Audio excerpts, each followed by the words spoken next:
Bismillahirrahmanirrahim. Assalamualaikum warahmatullahi wabarakatuh.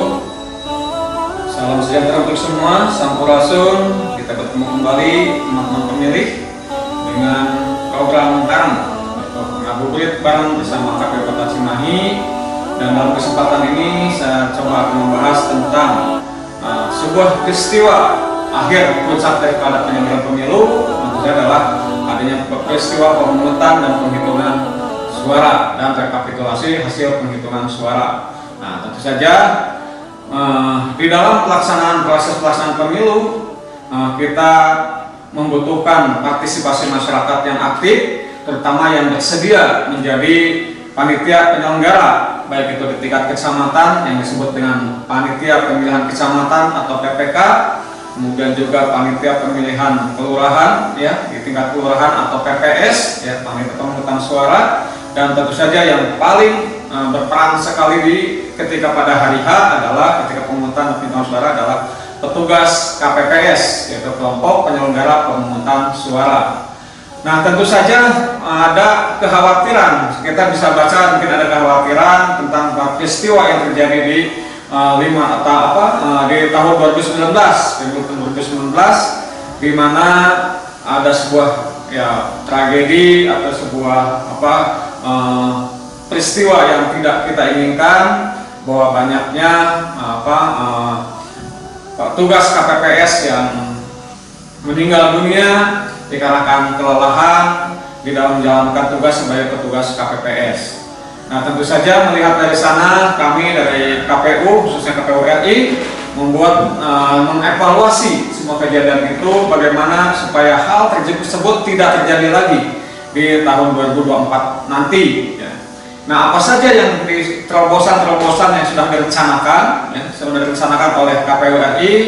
Pertama, kalau dulu kita mengadakan melaksanakan pemilu karena ada 5 pemilihan, yaitu pemilihan presiden, wakil presiden, pemilihan calon anggota DPR RI, pemilihan calon anggota DPRD provinsi, pemilihan calon anggota DPRD kabupaten kota, dan pemilihan calon anggota DPD. Artinya ada 5 kotak, yang 5 kotak dan 5 surat suara yang besar.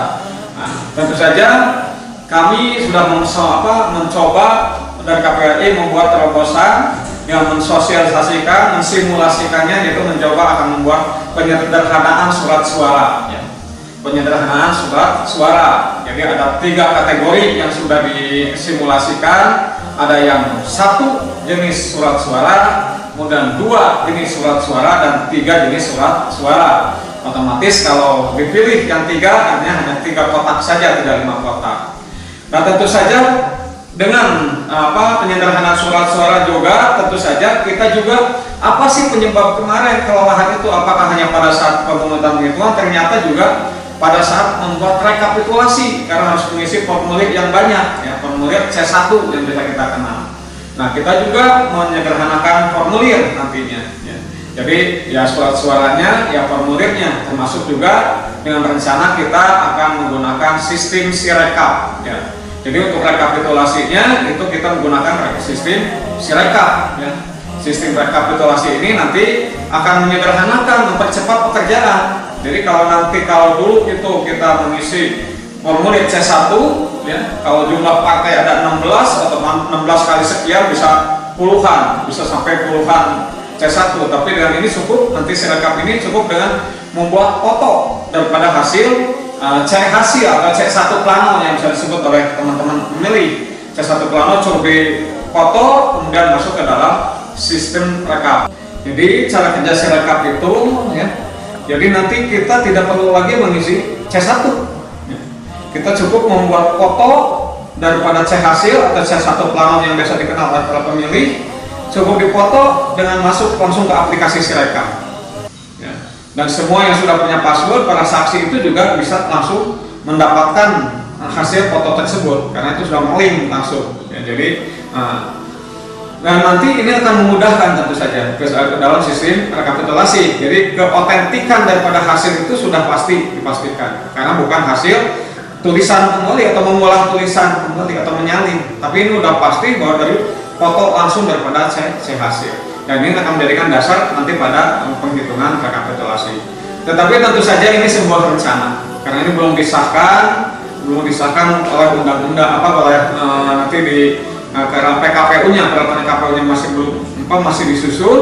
Apakah nanti apa yang saya sampaikan tadi, apa penyederhanaan penyederhanaan surat suara, penyederhanaan formulir, ya, kemudian juga sistem rekapitulasi yang saya sampaikan itu apakah akan digunakan, tentu saja ini kita tunggu hasilnya nanti. Karena saat ini KPU dalam waktu 2 bulan ini, karena awal tahapan itu akan dimulai pada 14 Juni 2022 ini, tentu saja mempersiapkan, memantapkan peraturan-peraturan KPU, terutama adalah tentang jadwal dan tahapan pemilu, kemudian juga pendaftaran dan kualifikasi partai politik dan PKPU lainnya sebagai dasar pelaksanaan teknis daripada penyelenggaraan pemilu tersebut.